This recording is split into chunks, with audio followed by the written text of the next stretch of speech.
Listen carefully and answer questions 1 to 5. You will hear part of a radio programme in which the manager of the Apollo Leisure Centre is interviewed about the centre.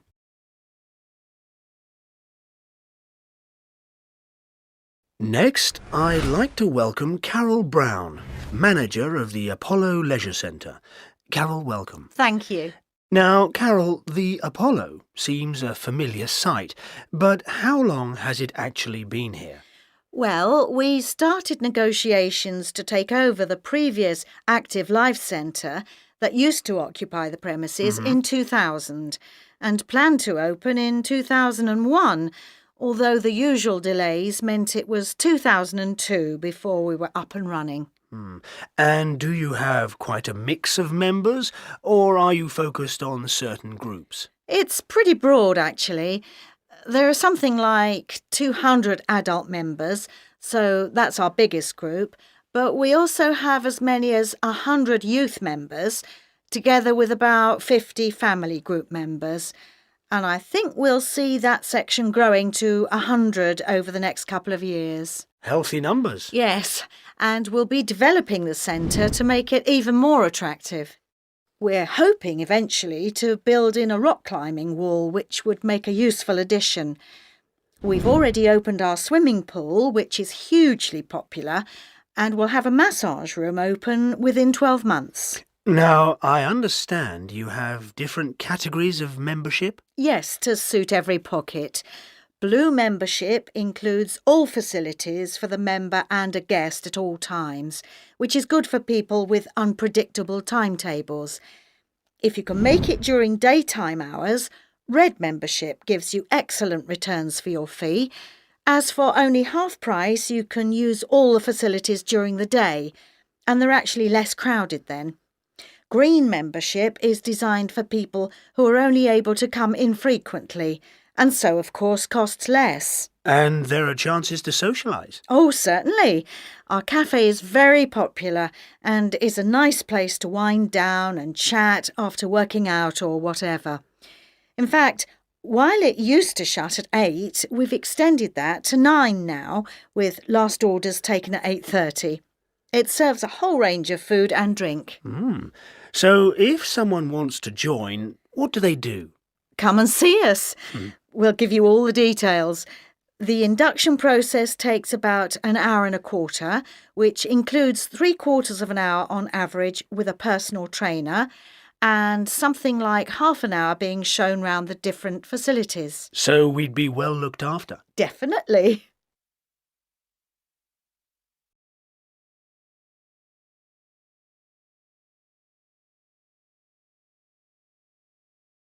That is the end of part 1. You now have half a minute to check your answers.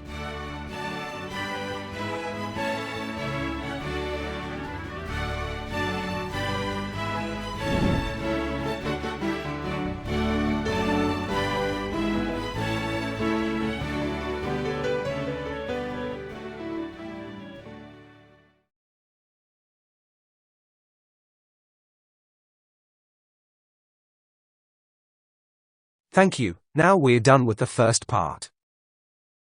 Moving on to the second section.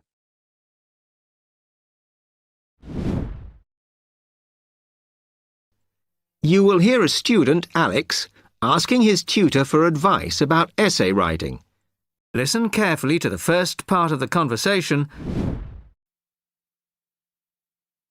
Hi, Alex. Come in. I gather you wanted some help with writing essays. Yes, I'm finding this first term difficult, and I'm worried about the assignments we have to do for January. Well, let me see if I can help. You shouldn't panic about it, because essay writing is a very straightforward process, really. What it involves is organising the information that you want to include. You shouldn't have more than you can easily manage within the word count. Make sure you haven't got too much or anything irrelevant. You need to look at that and work out what you need and what you don't need before you start. And then you just have to think about how you're going to put forward your argument. Oh, that sounds very straightforward when you put it like that. But I'm worried I haven't got the necessary skills for writing an effective essay because English is my second language. Well, perhaps you misunderstand the skills you need. You need to be able to analyze your data, and then I would say the skills of interpretation and expressing yourself are important. Perhaps it's this last one that bothers you, but the more essays you write, the more you will develop these skills. Yes, and I don't quite know how to improve at that.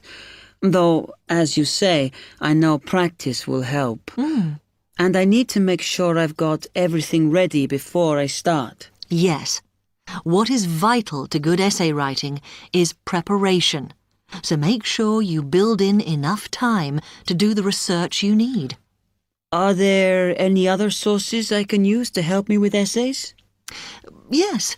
You should go to the library and look through the reference section, because there are books that focus on the style we use in academic writing, and those will help you a lot.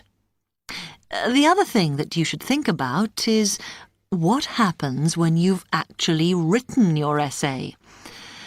Too many students just complete their work and hand it in, whereas what you should be doing is making sure that you edit it as thoroughly as possible. Oh, yes, that's a good idea.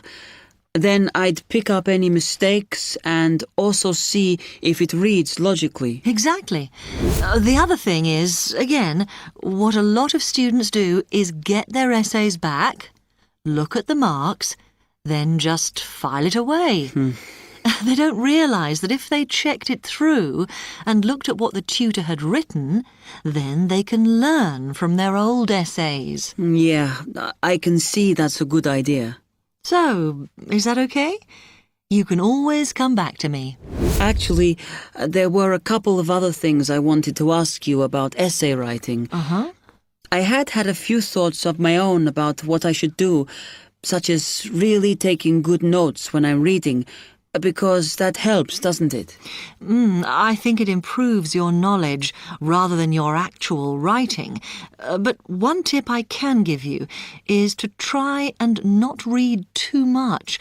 Otherwise, you end up including irrelevant material in your essay. Remember to stay on task. Yes. Sometimes I have problems interpreting the questions correctly, or the whole question seems overwhelming to me.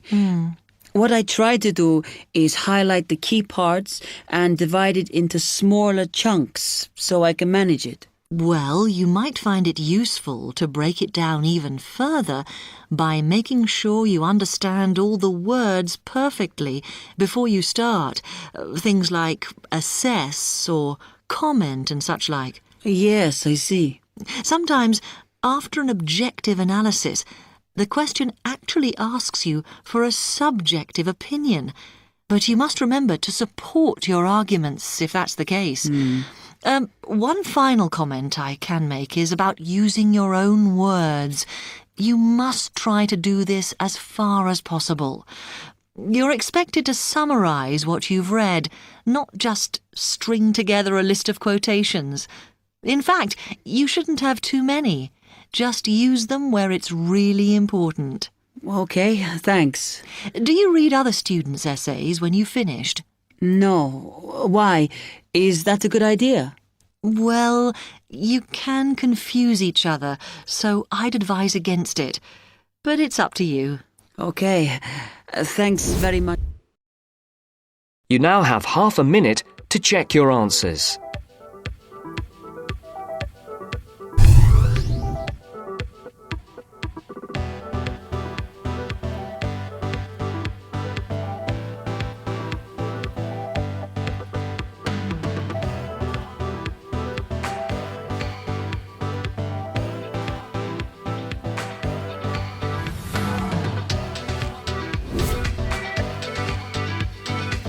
Practice is key to improving your skills in all 4 sections of the English exam.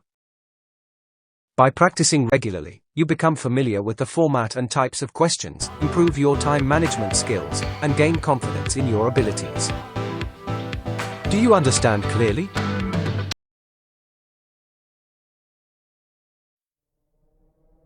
By practicing regularly, you will familiarize yourself with the format and types of questions and also improve your time management.